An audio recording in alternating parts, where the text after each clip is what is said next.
Puji Tuhan, silakan duduk Bapak Ibu semuanya yang diberkati Tuhan. Shalom Bapak Ibu. Shalom Bapak Ibu, haleluya. Haleluya, puji Tuhan. Tuhan baik bagi kita semuanya. Amin Bapak Ibu. Tuhan baik bagi kita, sudah pelihara kita, jaga kita sehingga hari ini. Dalam tubuh yang sehat kita semuanya, ringan langkah kita datang untuk memuliakan nama Tuhan. Saya katakan ini sungguh-sungguh adalah anugerah Tuhan. Karena kita tetap dipelihara Tuhan, dilindungi Tuhan, kita sehat.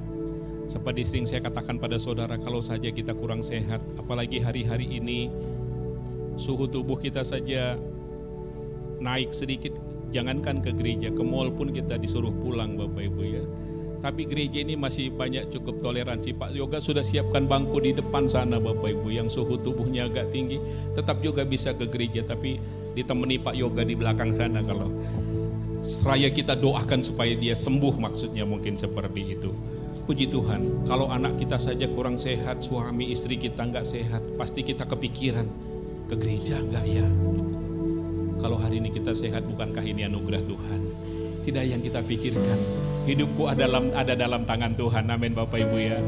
So, ayo sama-sama kita katakan, hidupku dalam tangan Tuhan. 1, 2, 3, hidupku dalam tangan Tuhan. Tuhan pasti lindungi saya. Saya kekasihnya Tuhan, saya anaknya Tuhan.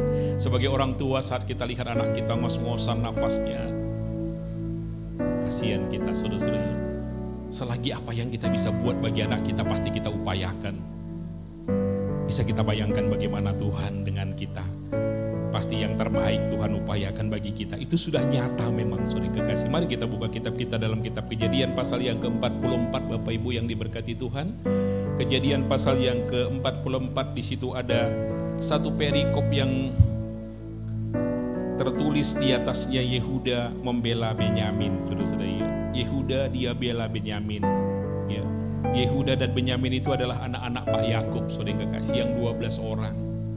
Saat itu keluarga Bapak Yakub ini sudah kehabisan makanan di tanah Kanaan, maka yang ada makanan di Mesir.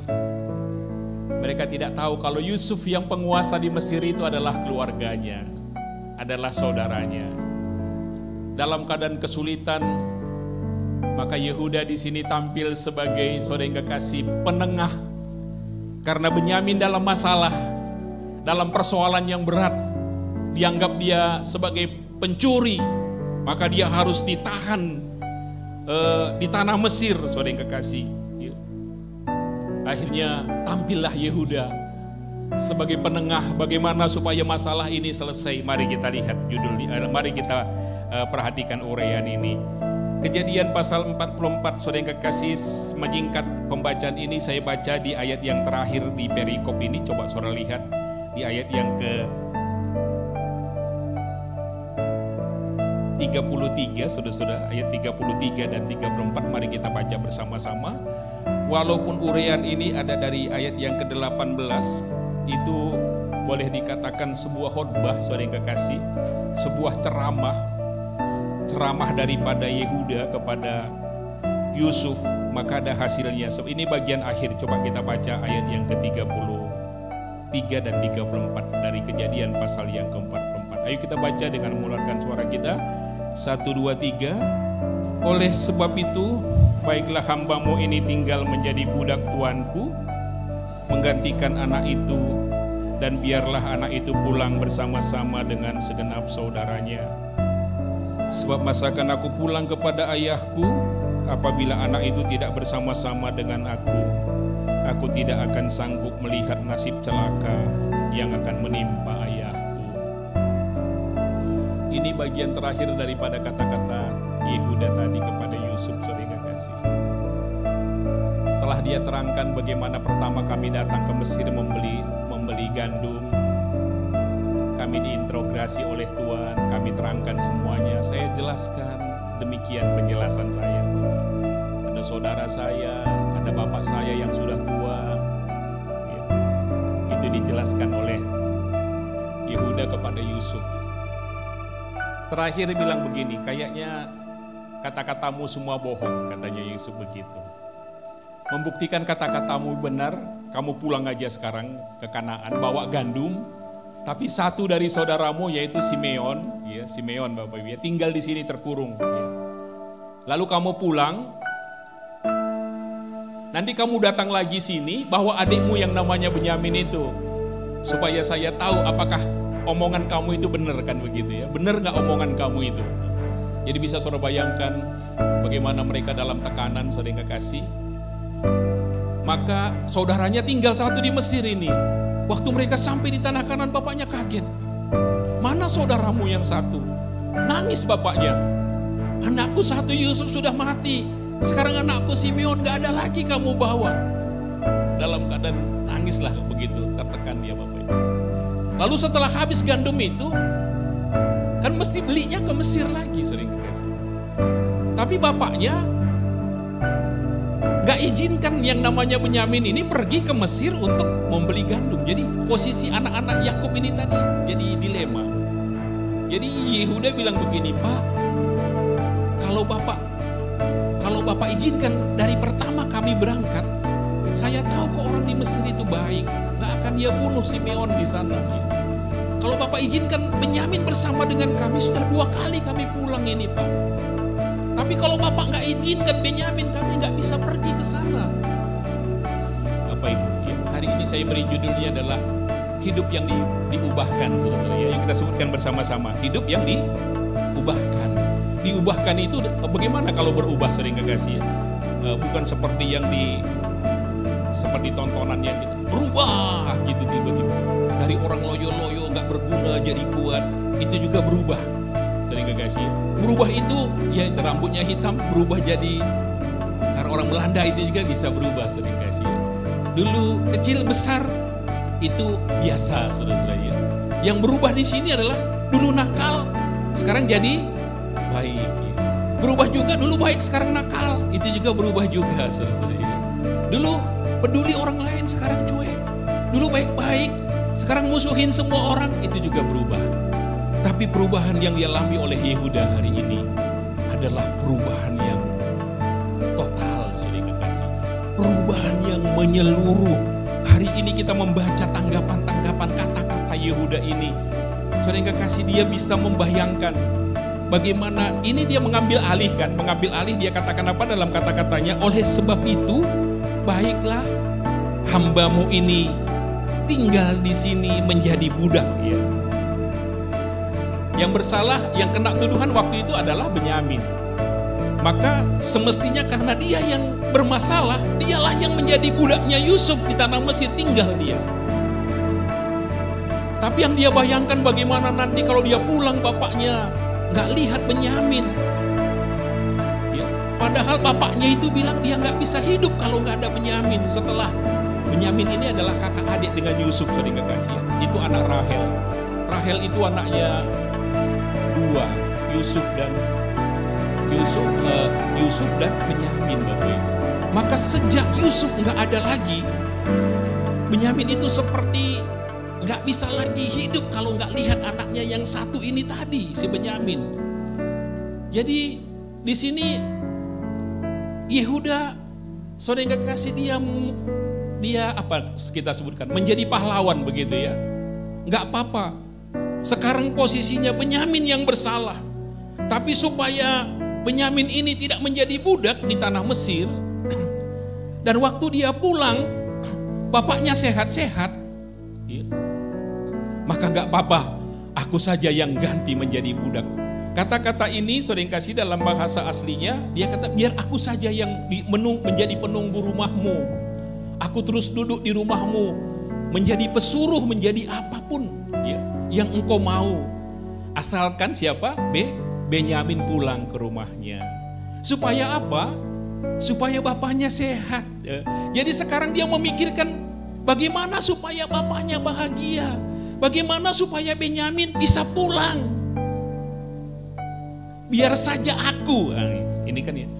Kalau kita balik di ayat-ayat kita sebelumnya, saudara yang kekasih, coba kita melihat kenapa saya katakan hidup yang diubahkan. Coba lihat Kejadian pasal yang ke-37, saudara yang kekasih.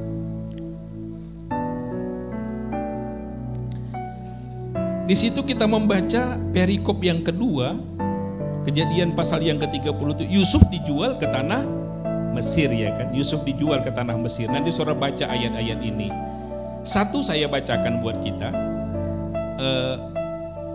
Ayat yang ke-25 coba kita lihat. Kemudian duduklah mereka untuk makan. Ketika mereka mengangkat muka, kelihatanlah kepada mereka suatu kafilah orang Ismail datang dari Gilead dengan untanya membawa damar, balsam dan damar ladan. Dalam perjalanannya mengangkut barang-barang itu ke Mesir. Lalu kata Yehuda kepada saudara-saudaranya itu, apa dia sebutkan, baca sama-sama. Apakah untungnya kalau kita membunuh adik kita itu dan menyembunyikan darahnya? 27. Marilah kita jual dia kepada orang Ismail ini, tetapi janganlah kita apa-apakan dia, karena ia saudara kita, darah daging kita. Dan saudara-saudaranya mendengarkan. Jadi atas usul Yehuda lah maka Yusuf ini dijual ke Mesir. Dia yang ngomong. Setelah Yusuf dijual ke Mesir, sejak itulah bapaknya sakit-sakitan. Sejak itulah bapaknya merasa hidup seperti nggak ada ketenangan. Betapa Yehuda mungkin sangat menyesali kenapa dia berbuat seperti itu, memperlakukan saudaranya. Saudara tahu Yusuf anaknya ada 12 ya. Lalu Yusuf karena sangat disayangi oleh Ishak bapaknya, saudara-saudara yang lain jadi iri.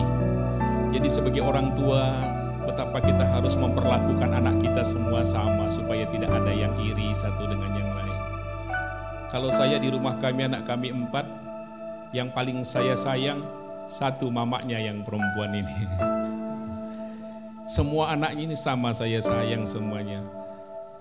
Puji Tuhan, saudara. Kemarin setelah Sandra dapat suami, udah nggak banyak di rumah, saya tanya, yang paling saya sayang ini di antara anak, ada rasa kehilangan kah mak saya? Biasa juga, Sandra itu juga malam baru pulang, pagi sudah nggak di rumah. Tapi sebagai orang tua saya merasa selalu ada di dekat kita gitu ya. Kalaupun dia malam pulang itu pasti dia pulang. Gitu. Ada rasa kehilangan seperti itu ya. Kadang-kadang saya lihat, ada motor di depan, tapi Sandra kan sudah di belakang. Selalu saya patokannya saya lihat motornya kalau motor. Oh iya, dari kemarin juga motornya di sini karena orangnya nggak bawa motor kayak gitu. Jadi memang dalam sebuah rumah tangga ada seperti itu. Jadi Bapak Ibu untuk menjaga jangan sampai anak kita berkelahi, mencari pengaruh. Anggap semua anak kita itu sama. Kita sayangi semuanya seperti itu ya. Kita sayangi. Di keluarga Yusuf rupanya karena yang paling dia sayang adalah Rahel, saudara kekasih, dari 4 orang istrinya, 2 gundiknya. Maka tidak salah juga kalau bagaimana dia memperlakukan anak-anak itu berbeda dengan yang lain.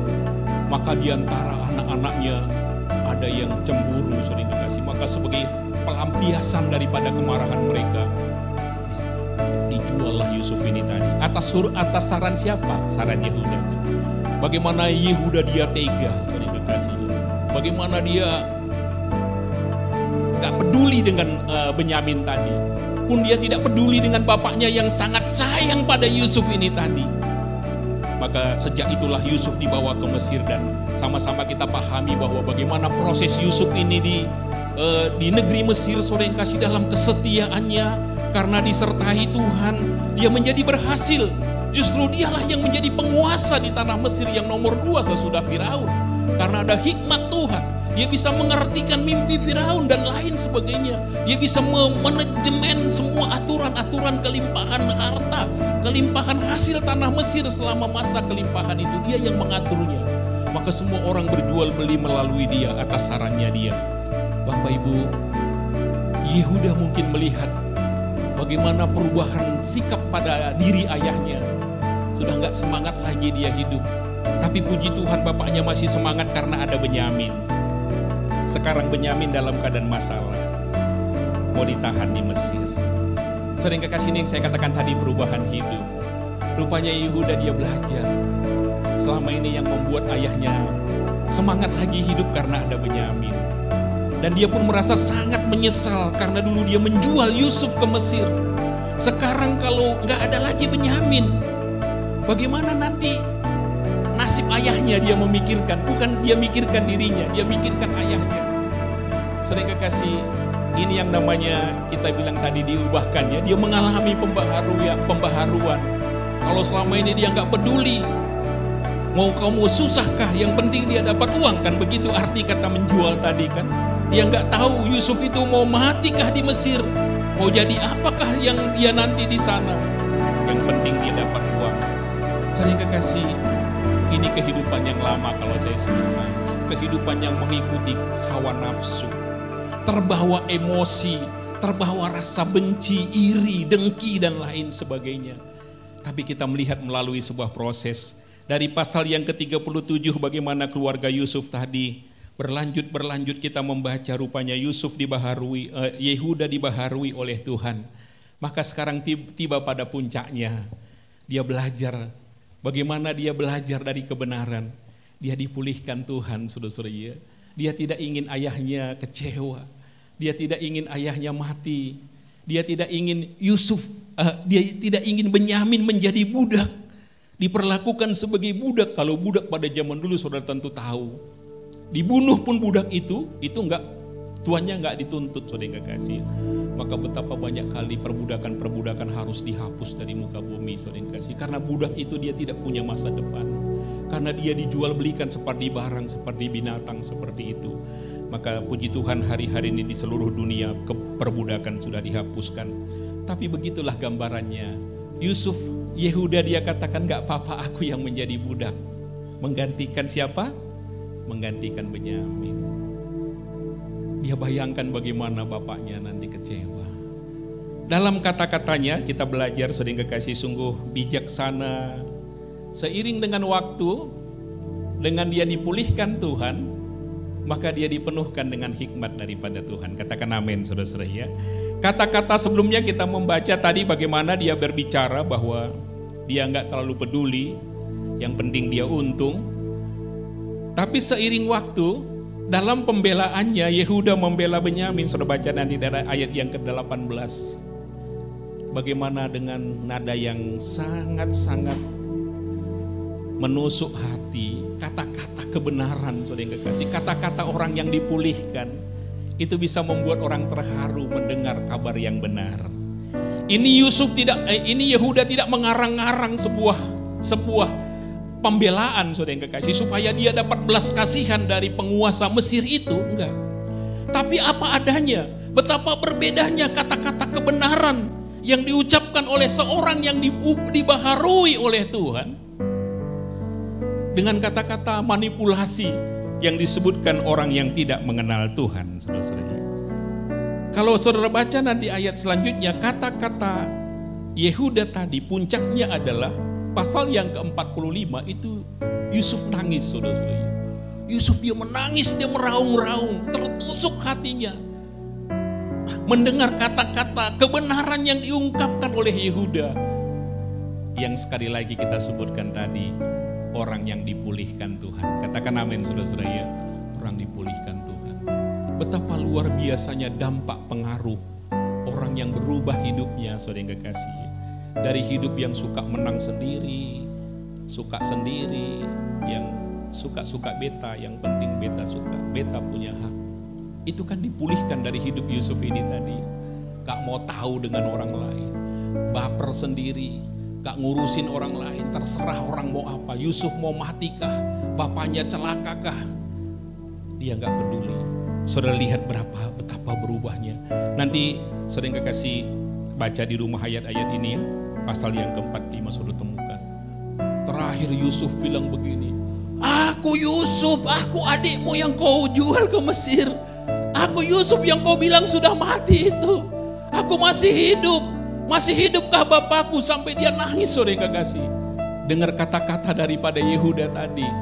Kata-kata kebenaran yang diucapkan oleh orang yang dipulihkan oleh Tuhan. Betapa luar biasanya hasil daripada hidup seorang yang dipulihkan Tuhan.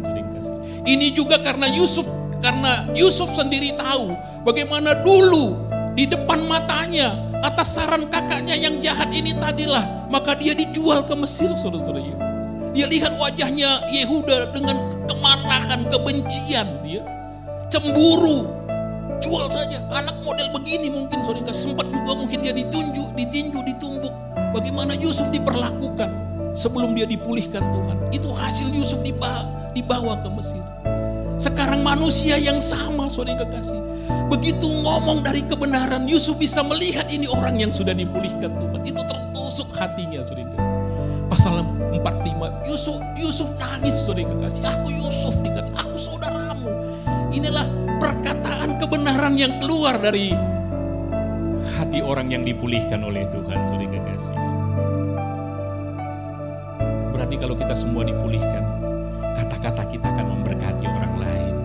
Kalau kita izinkan Tuhan memulihkan kita, memperbaiki hidup kita, kehadiran kita akan membuat orang lain luluh hatinya, saudara-saudara. Orang akan mengatakan kebenaran, orang akan mengakui, aku Yusuf.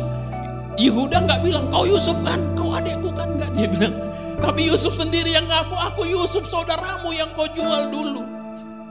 Saudara yang kasih, betapa dahsyatnya kata-kata kebenaran yang disampaikan oleh orang yang dipulihkan oleh Tuhan. Puji Tuhan, saudara yang kasih, kiranya menjadi bagian kita semuanya. Bagaimana Tuhan memulihkan, membaharui kita. Maka ayat emas kita hari ini coba tampilkan di apa kita di pembacaan kita. 2 Korintus pasal 5 ayat yang ke-17, apa kata ayat ini? Yang Tuhan mau dari kita, Bapak Ibu. Yang baru itu datang, yang lama itu sudah berlalu karena kita mengenal Tuhan. Coba tampilkan di apa kita, 2 Korintus pasal 5 ayat yang ke-17. Oke, ini nanti ayat emas kita. Coba kita baca bersama-sama 2 Korintus pasal 5 ayat yang ke-17. 2-3, jadi siapa yang ada dalam Kristus, ia adalah ciptaan baru, yang lama sudah berlalu, sesuatu yang baru. Karena saya belajar dari pengalaman, karena saya dijamah oleh Tuhan, karena kebenaran firman Tuhan tertanam di hati saya. Hanya kebenaran dan Roh Kudus itulah yang dapat membaharui kita, memulihkan kita. Itu yang terjadi dalam hidupnya Yehuda, sehingga kata-katanya memberkati Tuhan. Sebab itu sering kekasih, hari-hari ini yang Tuhan inginkan dari kita adalah bagaimana firman itu tertanam di hati kita. Bagaimana Roh Kudus itu berkarya. Tidak hanya sekedar kita menjadi orang Kristen dengan pola hidup kita yang lama. Sudah berapa lama kita jadi orang beriman, tapi selalu sifat-sifat kita yang lama, tabiat-tabiat yang lama, cara-cara hidup kita yang lama, yang suka nyakiti orang lain, mau baper sendiri, menang sendiri. Maunya kita saja yang harus selalu benar, orang semua salah. Beri kekasih. Untung apa kita pun seperti itu, nggak untung apa-apa, saudara kasih. Betapa luar biasanya orang yang dipulihkan Tuhan. Katakan amin, saudara-saudara. Dia menjadi berkat, kata-katanya. Saya percaya orang yang dipulihkan Tuhan itu akan banyak sahabatnya. Orang yang dipulihkan Tuhan itu dicari orang nanti dia. Orang senang bertemu dengan dia. Mari kita lihat bersama-sama keadaan diri kita. Senang nggak orang bertemu dengan kita? Jangan pas kita nggak ada. Beneran saja dia nggak ada. Kalau dia di sini pasti kacau ini pertemuan ini. Ada nggak orang cari, kangen kita karena melihat sesuatu kebenaran yang kita katakan itu menjadi berkat bagi orang lain. Ada nggak orang cari kita waktu kita nggak ada? Bukan kamu maksudnya pendeta, lihat kiri kanan saudara, bukan kamu. Kalau kamu di sini udah saya tahu pasti kamu sudah dipulihkan Tuhan. Coba bilang kiri kanan saudara, kamu pasti dipulihkan Tuhan. Bukan kamu, tunjuk bukan kamu maksudnya pendeta itu. Kamu kayaknya sudah mirip-mirip Yehuda yang lihat kitab itu bilang, lihat kiri kanan saudara, kayaknya kamu sudah seperti Yehuda deh ya. Aku kangen kalau nggak ada kamu. Masa sih? Iya sih. Kalau memang saya seperti Yehuda pasti saya dicari. Puji Tuhan saya sebagai pendeta banyak, karena memang saya tahu saya dipulihkan Tuhan. Saya bangga saya memiliki Tuhan. Sampai hari ini pun sore kasih kalau nggak ada, kalau cuma dengar berita saja perangin angin Samion sudah jadi pendeta, itu ngomong kosong bagi sebagian orang. Sampai sore kasih dia hadir di ibadah, dia lihat saya berkhotbah, sore kasih. Basah matanya baru dia bilang, bener kau jadi pendeta ya. Selama ini saya gak percaya kalau kau pendeta. Masa seperti kau bisa jadi pendeta? Jangankan seperti saya, yang hitam pun Tuhan bisa ubahkan menjadi putih, saudara-saudara. Saya berangkat dari kehidupan yang rusak, Bapak Ibu. Omongan saya itu nyakitin hati orang, selalu seperti itu. Perbuatan saya bagaimana orang lain susah. Tapi puji Tuhan, sekarang saya berani berkhotbah di depan saudara karena saya merasa saya sudah dipulihkan oleh Tuhan. Dan yang saya katakan pun bukan kata-kata saya, kata kebenaran yang saya sampaikan. Dan puji Tuhan, banyak kali saya berkhotbah, orang merasa dilawat oleh Tuhan.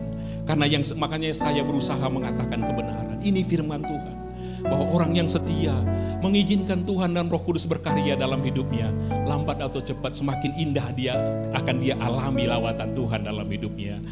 Semakin dia izinkan firman Allah itu menguasai hidupnya, semakin dia izinkan firman Allah itu merubah, membaharui hidupnya, mengikuti pola-pola kebenaran. Saya percaya langkah-langkah kemuliaan itu akan semakin dekat dengan dia, saudara yang kekasih. Namun sebaliknya, berapa lama pun kita jadi orang beriman, kalau kita tidak izinkan Roh Kudus dan firman Allah itu merubah hidup kita, jangan-jangan kita siput di dalam air, hitam terus seumur-umur hidup, bermandi berulang-ulang, siput-siput hitam di air itu, gak pernah berubah, hitam terus sampai kiamat. Sadhu Sundar Singh, seorang yang bertobat menerima Yesus, dia katakan orang Amerika ini sama dengan batu keras katanya yang ditaruh di dalam bak air, batu keras yang terendam dalam air. Berpuluh-puluh tahun ini batu di dalam air. Begitu kita ambil batu tadi, kita pukul, kita banting, tidak ada setitik pun air di dalam, saudara-saudara. Saking kerasnya hatinya, tidak ada perubahan sama sekali. Jadi bisa saja orang keluar masuk di gereja, menipu dirinya sendiri. Adakah kebenaran itu merubah hidup kita? Adakah kata-kata kebenaran yang kita katakan itu bisa menjadi berkat bagi orang lain? Saudara yang kasih, itu kekristenan yang penting hari-hari ini. Puji Tuhan, saya merasa diberkati Tuhan bisa membimbing, mengajari beberapa di antara saudara yang tadinya hatinya keras. Puji Tuhan, dia semakin dipulihkan. Saudara semakin setia. Yang saya ajarkan adalah firman Tuhan. Kalau saudara dengar apa yang saya katakan, saya jamin pasti saudara akan masuk surga. Pasti hidup saudara akan diberkati oleh Tuhan. Ini bukan kata-kata saya tidak ngajar dari teologianya berangin-angin. Saya mengajar teologi firman Tuhan. Saya yakin dan percaya semua orang di gereja ini, siapapun dia, suku apapun dia, kalau dia dengar firman Tuhan, maka besok lusa dia akan lihat kemuliaan Tuhan. Dan terakhir dia tinggalkan hidup ini, dia pasti ada di sorga. Dan saya percaya kita nanti ada waktu sama-sama bertemu di sorga. Benar Om Pendeta bilang, saya ikuti yang Om Pendeta bilang, kita sama-sama di sorga. Puji Tuhan, saudara yang kekasih, kita tidak tahu kapan kita meninggal. Tapi kita tahu sudah berapa lama kita jadi orang Kristen. Kita pun tahu seberapa banyak kebenaran itu sudah merubah kehidupan kita. Kita tahu itu. Tapi yang kita tidak tahu adalah kapan Yesus datang. Sampai kapan Tuhan izinkan aku hidup. Mari sebelum waktunya habis berlalu, saudara yang kekasih, kita izinkan Tuhan menguasai hidup kita. Sebagaimana Yehuda tadi, dia susah betul melihat orang lain susah. Dia sedih betul melihat nanti bapaknya dalam keadaan celaka. Saudara yang kekasih, maka dia bagaimana, ini tanda-tanda orang yang dipulihkan Tuhan. Dia bikin semua orang lain senang. Katakan amin, saudara-saudara ya. Katakan mirip-mirip kamu kayaknya. Lihat kiri kanan, mirip kamu yang suka bikin senang orang. Kamu salah satu yang diberkati itu, dipulihkan Tuhan. Tanda-tanda orang diberkati Tuhan, dipulihkan Tuhan, hidup baru tadi, dia bikin senang orang lain, saudara yang kekasih. Maka kadang-kadang uangnya cuma 100.000, dia bisa kasih 50.000 sama temannya, kayak Harry, saudara-saudara. Ini dipulihkan Tuhan ini, saudara-saudara. Dia suka kasih uang, saudara-saudara. Gitu. Jangan cuma Harry dan saya dipulihkan Tuhan. Mari semuanya kita dipulihkan Tuhan. Tanda-tanda orang dipulihkan Tuhan. Susah betul hatinya kalau melihat orang lain sedih, saudara-saudara. Dia nggak bisa bayangkan bagaimana bapakku yang tua itu nanti mati, dia katakan, saudara-saudara. Lebih baik aku yang susah. Jadi nggak apa-apa dia susah, asal orang lain menjadi, ini siapa ini sekarang? Nanti kita lihat kepada Yesus. Yesuslah karakter teladan kita yang sungguh luar biasa. Yesus mati di atas kayu salib supaya kita semuanya bahagia. Yesus mencucurkan darah sampai dia berteriak-teriak, aku haus, aku haus. Karena dia mengasihi saudara dan saya. Adakah sifat-sifat Tuhan yang mulia tadi dalam hidup kita, saling kasih? Yesus dia senang bahagiakan semua orang lain. Maka orang yang dipulihkan Tuhan sama dengan Yusuf. Sedih betul dia kalau lihat orang lain menjadi susah, saling kasih. Tapi Tapi bahagia betul dia kalau orang lain menjadi bahagia. Maka apapun taruhannya, aku menjadi hamba, aku menjadi apapun di rumahmu ini. Itu dia pada titik terendah, aku di rumahmu ini jadi apapun. Tak kau jual ke aku besok, gak apa-apa. Yang penting Benyamin saudaraku dia bisa pulang. Dia senang, dia bahagia, gak apa-apa. Gitu saudara. Ini orang yang dipulihkan, dia bayar harga saudara. Betapa banyak kali sebagai orang kebenaran, sebagai orang yang dibenarkan Tuhan, kita menjaga diri kita. Sebenarnya kita begitu dirugikan, begitu kita nggak dihargai, saudara kasih, karena kebenaran yang kita kerjakan. Tapi kita tidak angkat tangan, kita tidak marah-marah. Kalau itu memang yang mendatangkan kebaikan, jadilah kehendak Tuhan. Mari kita tundukkan kepala kita, saudara kasih. Betapa dahsyatnya orang yang dipulihkan oleh Tuhan. Maka dia buat orang lain selalu bahagia. Dan betapa bahayanya kalau orang gak dipulihkan Tuhan. Maka dia akan selalu mengorbankan orang lain, nyusahin orang lain. Yang penting aku bahagia. Itu tanda-tanda orang yang gak dipulihkan. Yesus, hari ini kita rayakan perjamuan Tuhan, sudah memberi teladan bagi kita. Dalam doanya yang terakhir, ya Bapa, kalau bisa cawan ini lari daripada. Artinya dia tidak memikul sendiri. Tapi bukan kehendak. Sekali lagi saat malam itu Tuhan melihat, Yesus melihat saudara dan saya yang ditekan oleh dosa. Dan betapa dia rindu mengangkat dosa itu dari hidup saudara dan saya. Memang benar pada akhirnya Yesus harus mati. Kematian Yesus itu adalah gunanya supaya hari ini saudara dan saya bahagia.